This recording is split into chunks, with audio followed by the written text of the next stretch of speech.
The FBI agent pushed the photo across the table. My 7-year-old son, Brody's school picture, stared back at me, his gap-toothed smile frozen in time. Agent Rivera leaned forward, his voice cold and measured. "Your husband says you never wanted children, Mrs. Novak. He says you might have finally snapped." I looked at my husband Philip sitting there in his wrinkled polo shirt, the same one he'd worn to the reunion. He was nodding along with the detective, his eyes avoiding mine completely. "She said it just last week," Philip told them. "She said she wished she could just disappear, start over somewhere without all the responsibility." "That's not what I said." The words ripped from my throat. "I said I missed having time to read a book. I said I missed drinking coffee while it was still hot." My mother-in-law, Dorothy, sat beside Philip, her perfectly manicured hand on his shoulder. "Jenna has always been overwhelmed," she added, her voice dripping with fake concern. "I've watched her lose her temper with those children. Just last month she screamed at Brody for spilling juice. He poured it on his sister's homework on purpose. Any mother would have raised her voice." But no one was listening to me. My own sister, Renee, sat in the corner, studying her hands. My father stood by the door like he was ready to run. They all avoided my eyes like I was something dangerous, something capable of the unthinkable. Agent Cole spread out more photos, pictures of our family at various gatherings, pictures where I looked tired, pictures where I wasn't smiling. "Your family members have expressed concerns about your mental state, Mrs. Novak. They say you've been taking anxiety medication, that you've been acting erratically." "My doctor prescribed that after my mother died last year. This is insane. My son is missing and you're treating me like a criminal." "Then where is he?" Rivera asked flatly. "You were the last person seen with him. Your mother-in-law saw you walking with him toward the parking area.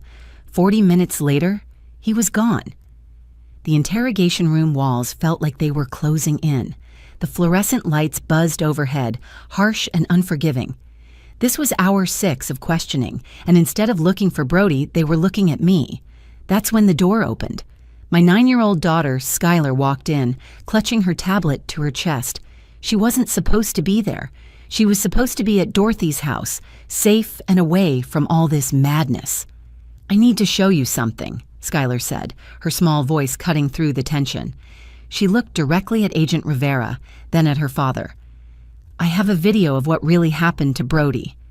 Philip stood up. "Skylar, honey, this isn't the time." "Dad, stop protecting Grandma." She opened her tablet with steady hands. "I have a video of Grandma and Uncle Mark putting my brother in their car trunk. I recorded the whole thing."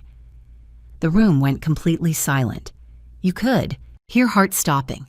Breathing ceased, reality shifting. Dorothy's face went white as paper. Philip's mouth opened, but no words came out. "That's impossible," Dorothy whispered. Skylar turned the tablet screen toward Agent Rivera. "It's not impossible. It's evidence. And you've been blaming my mom while Grandma had Brody the whole time." Rivera took the tablet, his professional composure cracking. On the screen, clear as day, was Dorothy leading my son by the hand, Mark beside her. My baby boy trusting his grandmother, the trunk of her Cadillac opening like a mouth, ready to swallow him whole. "Play it," I said, my voice stronger than I'd felt in hours. "Play it so everyone can see who the real monster is in this room." The Garrison family reunion happens every 4th of July at my in-laws' lake house in Michigan, 60 acres of property where kids run wild and adults drink too much. I'm Jenna Novak, and until that day, I thought my biggest problem was Dorothy, my mother-in-law, constantly undermining my parenting at every opportunity. "Jenna lets those kids eat too much sugar," Dorothy would announce at every gathering, her voice carrying across the yard like she was making a public service announcement. When Philip was young, I never allowed such behavior. Children need structure, not friendship from their parents. That morning started like every 4th of July for the past 11 years. Brody bounced on our bed at 6 in the morning, his energy already at maximum capacity. "Mom, can I wear my Captain America shirt to the party?" His gap-toothed smile melted my heart the way it always did. He'd lost that front tooth just 2 weeks ago, and he was so proud of the gap. Skylar was already dressed and sitting at the kitchen table, organizing her colored pencils in her backpack with the precision of a surgeon. She never went anywhere without her art supplies and her tablet for recording what she called her nature documentaries.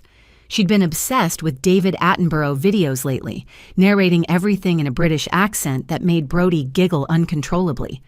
"You sure you want to go today?" Philip asked me while shaving, his reflection meeting my eyes in the bathroom mirror. "You know my mother will just criticize everything you do. Last year she made you cry over the potato salad." "She didn't make me cry. I had allergies," I lied, folding Brody's swim trunks into our beach bag. "Besides, it's family. We show up. We smile. We survive. That's what we do." Philip rinsed his razor and turned to face me. "We could say Brody's sick. Make an excuse. Your mother would show up here with a thermometer and a priest to perform an exorcism. You know that's worse than just going." He laughed, but it was hollow. We both knew Dorothy would find a way to make me feel inadequate whether we attended or not. At least at the reunion, there would be witnesses to her passive aggression. The drive took 3 hours through Michigan summer. Traffic.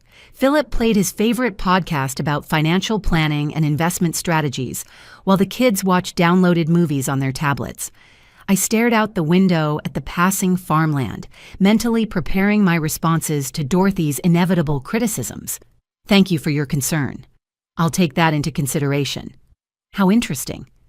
My therapist had given me these neutral phrases to use instead of defending myself, which only gave Dorothy more ammunition.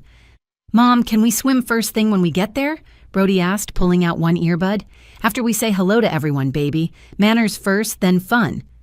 "Grandma Dorothy says manners are caught, not taught," he replied, and I bit my tongue hard enough to taste blood. "Grandma Dorothy says a lot of things," Skylar muttered, not looking up from her tablet where she was editing a video of butterflies she'd filmed in our backyard. "Be nice," Philip warned, but his heart wasn't in it. Even he knew his mother was difficult. The gravel driveway crunched under our tires as we pulled up to the lake house. It was a massive cedar-sided structure that Dorothy liked to call rustic, but had been renovated with every modern luxury imaginable. 43 relatives were already there, their cars lined up like soldiers along the curved driveway. The smell of charcoal and lighter fluid mixed with citronella candles meant Uncle Roger was already drunk and manning the grill. Kids splashed in the lake, while adults clustered around coolers full of beer and White Claw. The sound of classic rock drifted from speakers hidden in the landscaping. Dorothy had hired a DJ this year, apparently deciding that Roger's Bluetooth speaker wasn't sophisticated enough. Dorothy immediately swooped in before we even closed the car doors. She was wearing white linen pants and a navy blazer with gold buttons, looking like she was hosting a yacht club gathering instead of a family barbecue. "Philip, darling." She pulled him into a hug that lasted just long enough to be uncomfortable. Then she turned to me with that smile that never reached her eyes. "Jenna, I see you brought store-bought rolls again." "I made them from scratch, actually. Got up at 5 this morning to finish them." "Of course you did." Her tone suggested I was lying. "Well, they'll have to do. I've put out some proper bakery ones just in case." Mark appeared beside her, already holding a beer, even though it was barely noon. His girlfriend of the month, whose name I hadn't bothered to learn yet, hung on his arm, looking bored. "Hey, family, kids are getting big." Mark roughed up Brody's hair. "This little man ready to catch some fish with Uncle Mark?" "Can I, Mom?" Brody's eyes lit up. "After lunch, buddy. Let's get settled first." Everything felt normal, forced, tense, slightly miserable, but normal. Our family's version of normal, anyway. By 3 in the afternoon, the heat was oppressive, the kind of Michigan humidity that makes your clothes stick to your skin and your temper short. I was in the kitchen refilling water bottles for the kids when I realized I hadn't seen Brody for at least 20 minutes. Not unusual at these gatherings where cousins formed packs and roamed the property like small wildlife, but something made me pause. "Skylar, where's your brother?" I asked, finding her under the willow tree with her tablet. She looked up from the screen where she was editing a video of dragonflies she'd filmed by the dock. "He was with Cousin Tyler by the tire swing. They were having a contest to see who could jump the farthest." The tire swing hung empty from the big oak tree, creaking slightly in the breeze. Tyler was now by the volleyball net with the older kids. "Tyler, where's Brody?" "I don't know, Aunt Jenna. He said he was thirsty and went to get a juice box. That was a while ago." The first prickle of worry started at the base of my skull. "How long is a while?" Tyler shrugged. "Maybe an hour?" I walked quickly toward the house, calling out, "Brody, time for snacks. Brody, I have cookies." Nothing. The house was full of adults escaping the heat, but no Brody. I checked every bathroom, every bedroom, the basement where the kids sometimes played video games. His Captain America action figure sat on the kitchen counter where he'd left it earlier, and that's when real fear kicked in. Brody never went anywhere without that toy. "Has anyone seen Brody?" I asked the group of adults gathered around the kitchen island. "Kids wander," Dorothy said, waving her wine glass dismissively. "Children need freedom, Jenna. You can't helicopter parent forever. He's probably found a frog to chase." "He's 7 years old, Dorothy. When did you last see him?" "You're overreacting, as usual. This is a safe space. Family only. What could possibly happen?" But other parents started to understand my concern. My sister Renee put down her drink. "I'll check the boathouse." My father stood up from his chair. "I'll walk the tree line." More family members joined the search. We called his name, checked every structure on the property.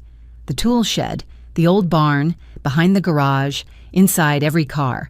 Philip emerged from the house, clearly annoyed by the disruption. "What's all the yelling about?" "I can't find Brody. No one has seen him for over an hour." "He's probably hiding. You know how he gets when you smother him. Last week, you wouldn't let him ride his bike to the corner store, and he hid in the basement for 2 hours. That's completely different, Philip. He was making a point. This isn't that. Something's wrong." "You always assume the worst. And you always assume I'm overreacting." The search intensified. 30 minutes became 45, an hour. My chest was so tight I could barely breathe. Renee found his shoe by the parking area, just one shoe, his left sneaker with the Lightning McQueen laces. "This was by the gravel," she said, handing it to me. "Call 911, I said, my voice cracking. "Let's not be dramatic," Philip said, but his voice wavered now, the reality starting to sink in.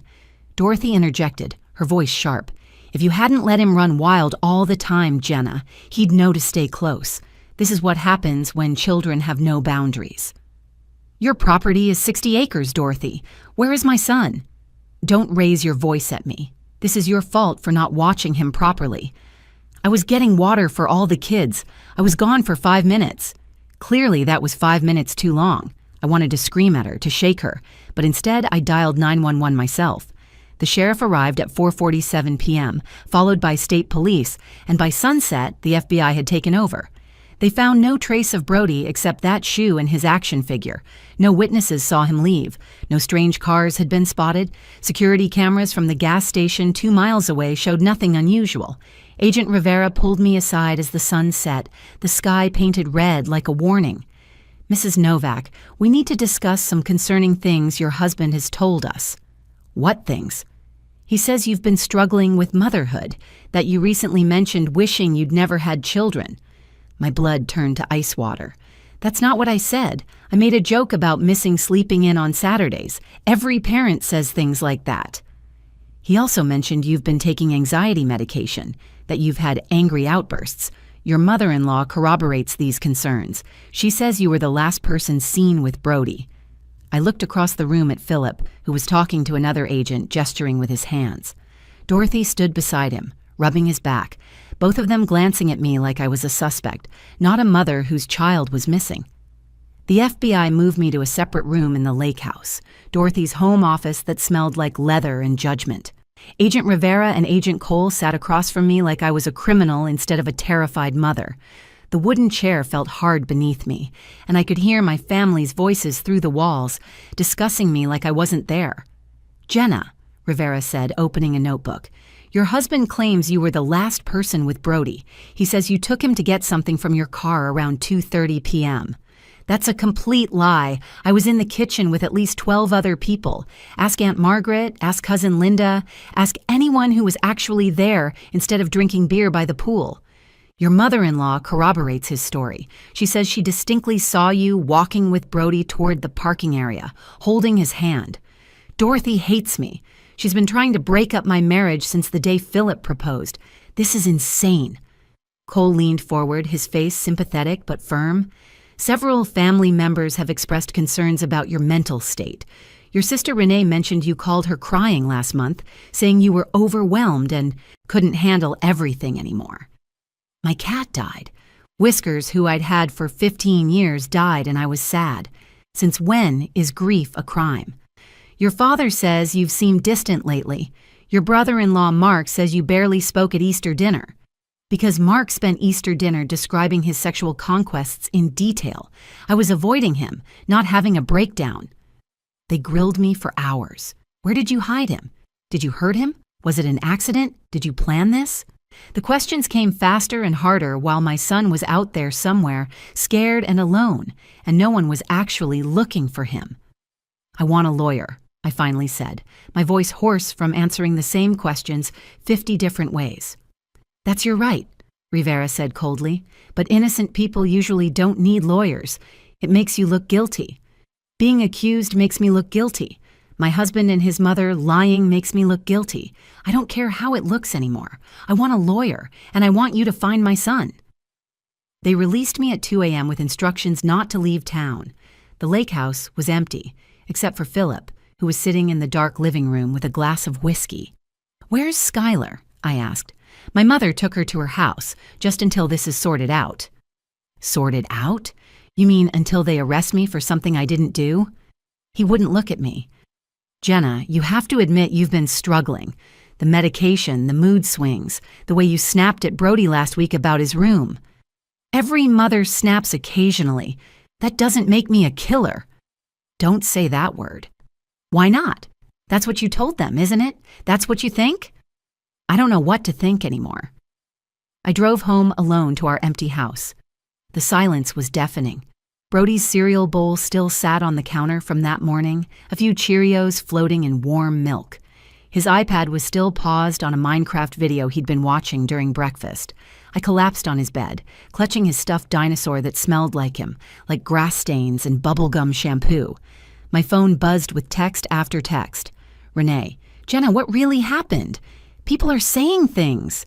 My father, the FBI says you're not cooperating. Just tell the truth and this will all be over.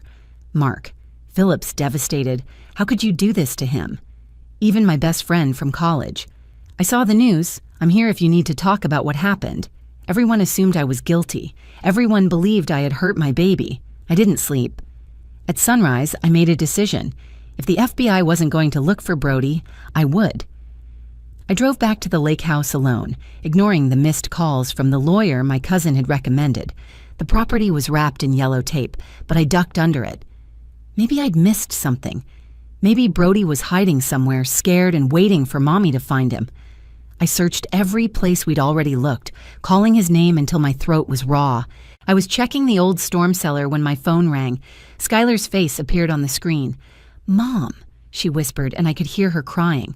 I need to show you something, but don't tell Dad or Grandma. They keep saying awful things about you, and I'm scared. Where are you, baby? At Grandma's house. Can you come? Park down the street at the yellow house with the garden gnomes. I'll sneak out through the basement. Mom, I have proof you didn't hurt Brody. What kind of proof?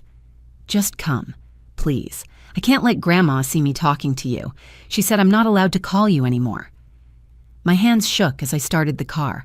Whatever Skylar had found, it was important enough for my rule-following daughter to sneak around. That alone told me everything. I parked 3 houses away from Dorothy's Colonial, behind a contractor's van that provided good cover. My hands trembled as I watched the basement door. Every second felt like an hour until Skylar's small figure slipped out, clutching her tablet to her chest like a life preserver. She ran to my car, yanking open the door and diving inside. Mom, I'm so scared to tell anyone else. They keep saying terrible things about you. Grandma said you're sick in the head. Dad just nods and agrees with everything she says. What is it, baby? What did you find? Her fingers shook as she opened her tablet, entering her passcode twice because she kept hitting the wrong numbers. Remember how I was making that nature documentary about butterflies? I had my tablet propped against the garden statue, recording the whole flower bed for a time-lapse. But the camera angle was wider than I thought. She pulled up a video file dated July 4th, 2:47 p.m. The timestamp made my heart race. That was exactly when I was supposedly making Brody disappear. Watch the background, Mom. Behind the roses. The video showed the garden, flowers swaying gently in the breeze. But in the background, the parking area was clearly visible. My blood turned to ice as I watched Dorothy walk into frame, holding Brody's hand. Mark was with them, carrying what looked like a juice box and a bag of chips. "Come on, buddy." Mark's voice was faint but audible on the recording. "Grandma's taking you for special ice cream, the good stuff from that place in town you love." "But Mom said to stay at the party," Brody protested, his little voice making my heart shatter. "She said I could swim after snack time." "This is a surprise for Mommy," Dorothy said, her voice sweet like poisoned honey. "She's been so tired lately, hasn't she? We're going to give her a break and bring her back her favorite ice cream, too." They led him to Dorothy's white Cadillac. Then Mark said something that made my stomach drop. "Hey, little man, want to play a game? Like hide and seek, but better?" "What kind of game?" Brody asked. Dorothy opened the trunk. "Climb in here, sweetheart. Just for a minute. It's like a secret fort. We're going to surprise everyone. You'll pop out and everyone will laugh and laugh." "I don't want to get in the trunk, Grandma. It's dark." "Don't be a baby," Mark said, his tone shifting. "Big boys aren't scared of the dark. You're a big boy, right?" "Mom says I shouldn't go in trunks. She says it's dangerous." "Well, Mommy isn't here, is she?" Dorothy's voice had an edge now. "And Grandma knows better. Get in, Brody, now." The video showed my 7-year-old son reluctantly climbing into the trunk. Dorothy handed him the juice box and chips, like that made it okay. Then they closed the trunk. Dorothy and Mark got in the car and drove away. The timestamp showed 2:52 p.m. During those exact minutes, I had been in the kitchen, surrounded by witnesses, helping Aunt Margaret frost cupcakes. "Skylar, we have to show this to the FBI right now." "But Grandma will be in trouble. Dad will be mad at me." "Honey, Grandma took Brody. She lied to the police. She let them blame me while she had him the whole time. We need to find your brother." I drove straight to the FBI field office, running red lights, not caring if I got pulled over. Skylar held my hand as we burst through the doors. The security guard stood up, alarmed. "I need Agent Rivera immediately. My daughter has video evidence about my missing son." Rivera appeared within minutes, Cole behind him. "Mrs. Novak, you shouldn't be here without your lawyer. Watch this video and then tell me I need a lawyer." Skylar handed over her tablet with steady hands. "My grandmother kidnapped my brother. I have it all recorded." Rivera watched the footage once. His face went pale. He watched it again. Then a third time. "Jesus Christ, Cole, get everyone now." "That's my mother-in-law putting my child in a trunk while you've been interrogating me," I said, my voice deadly calm. "She's had him this entire time." Rivera was already on his phone, barking orders. "I need units at Dorothy Novak's residence immediately, and get me a warrant for Mark Novak's properties, all of them." Within an hour, they had Dorothy and Mark in custody. Dorothy broke after 20 minutes of questioning, faster than I had after 6 hours. "We weren't kidnapping him," she sobbed in the interrogation room, mascara running down her face. "We were protecting him. Jenna's unstable. She's on medication. She yells at those children. We took Brody to Mark's cabin to keep him safe until she could get help." "You put a 7-year-old in a trunk," Rivera said flatly. "Then you lied to federal agents. You let us investigate his mother while you had him the entire time. Where is he?" "At Mark's cabin, with Stephanie. She's taking good care of him." Mark's cabin was 40 miles north, a place I'd never been because Dorothy always said it was family only, and apparently I didn't count. The FBI convoy tore through the Michigan backroads toward Mark's cabin, sirens screaming.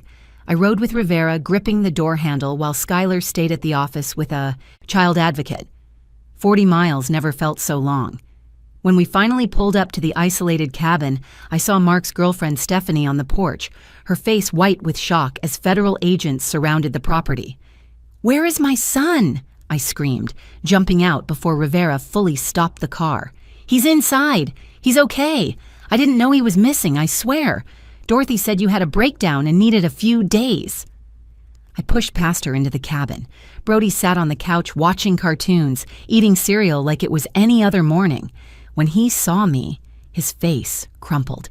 "Mommy, Grandma said you were sick. She said I couldn't come home yet." He flew into my arms, sobbing so hard his whole body shook. "I wanted to come home. I wanted you. She wouldn't let me call you." "You're safe now, baby. You're safe. Mommy's here." Grandma lied to me. She said you didn't want me around right now. That will never be true, you hear me? I will always want you around. Always. The ride back was quiet except for Brody's occasional sniffles. At the FBI office, Philip stood frozen as they played Skylar's video on a large monitor. His face went through every emotion possible before landing on devastation. "I didn't know," he kept repeating. "I swear I didn't know. Mom said she saw you with him. I believed her. Oh God, I believed her." "You chose to believe her," I said quietly, holding Brody tighter. "You told them I resented having kids. You gave them ammunition to suspect me of murdering our son." "Jenna, I'm sorry. I was scared and confused. When Mom said she saw you, I just thought maybe you'd finally snapped from all the stress. So you immediately assumed I was capable of killing our child? That's what you think of me?" "I don't know what I thought. Mom was so convincing. Your mother traumatized our son, and you helped her frame me for it." Dorothy got 18 months in federal prison for kidnapping and lying to federal investigators. At sentencing, she stood before the judge, still trying to justify herself. "I was protecting my grandchild from an unfit mother," she said. "She feeds them processed food. She lets them have too much screen time. She yells when she's frustrated. I was doing what was best." The judge's response was swift and harsh. "You put a 7-year-old in a car trunk. You let his mother be investigated for his murder while you had him. You traumatized that child and nearly destroyed his mother. Your actions were criminal, not protective." Mark got 12 months. During his allocution, the truth finally came out. They'd planned to keep Brody at the cabin for a week, then find him and claim I'd abandoned him there during a mental breakdown. They wanted to prove I was an unfit mother so Philip could get full custody in the divorce they assumed would follow. "She was never good enough for my son," Dorothy told the judge. "I was protecting my family's future." Philip and I tried counseling for 6 months. Dr. Patterson did her best, but some betrayals cut too deep. Every time Philip questioned my parenting or even mentioned his family, I saw him in that FBI office nodding along as they accused me of murder. Trust, once shattered into that many pieces, doesn't glue back together. We divorced a year later. I got full custody with Philip having supervised visitation. My trust in his judgment was gone forever. Skylar became my hero, though she'd probably roll her eyes at that description. Her quiet observation and love of documentation saved both Brody and me. "I knew you didn't hurt Brody," she told me one night as I tucked her in. "You cry when you accidentally step on his Legos. You cried when his goldfish died. You'd never hurt us on purpose." Her nature documentary won the Elementary School Film Festival that year. She added a dedication at the end. "To my mom, who taught me to always look for the truth, even when it's hiding in the background." Brody still has nightmares sometimes. He won't get in any trunk, even to help load groceries. Therapy is helping, but Dorothy's game left scars that will take years to fully heal. He won't visit Philip if there's any chance of seeing his grandmother, even though she's in prison. My family apologized profusely for doubting me. Renee cried for weeks. My father couldn't look me in the eye for months. But apologies don't erase that moment when everyone I loved believed I could hurt my child. We're cordial now, but we'll never be close again. Dorothy writes me letters from prison that I burn unopened. Mark moved to Florida after his release and hasn't contacted us. Philip remarried last spring to someone his mother would have approved of, someone who probably makes homemade organic baby food and never raises her voice. Every 4th of July, instead of family reunions, we go camping, just the 3 of us. Skylar films wildlife for her YouTube channel. Brody builds elaborate stick forts and tells anyone who'll listen that his sister is going to be a famous director someday. And I watch them, grateful for their trust, their love, and their unshakable belief in me when the rest of the world was ready to lock me away. Some stories end with forgiveness and reconciliation.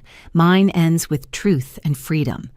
We're a smaller family now, but we're real. No lies, no manipulation, no conditional love. Just us 3 against the world, which is really all we ever needed. If you found this story compelling, please like this video and share it with others who might need to hear that family isn't always who you're related to, but who stands by you when the world turns against you. Comment below if you've ever had to choose between toxic family and your own children's well-being. And don't forget to subscribe to the channel for more true stories about survival, betrayal, and ultimately, triumph.